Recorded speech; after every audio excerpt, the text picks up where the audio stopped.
Lần nào mẹ cố gắng hỏi Tết này về không con? Tết này con sẽ về, dẫu ở đâu con cũng sẽ về. Về đêm hết chuyện kể mà nghe, đêm giao thừa vô bếp với mẹ. Tết này con sẽ về, mẹ đừng lo và chờ con nhé.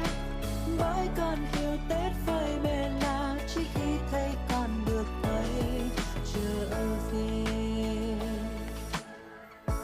Năm nay hơn 25 mà lòng còn nhiều mộng mơ, vẫn lon ton nơi xa và bao khát khao đang chờ. Từ ngày đôi chân còn nhiều bơ ngỡ, giờ cũng bớt dại khờ. Đi qua bao năm nhiều điều chẳng còn như xưa, lo toan tương lai nhiều khi chẳng mong Tết nữa. Mà chỉ cần nơi xa còn người mong con, thì con luôn hứa sẽ về. Tết này con sẽ về, dẫu ở đâu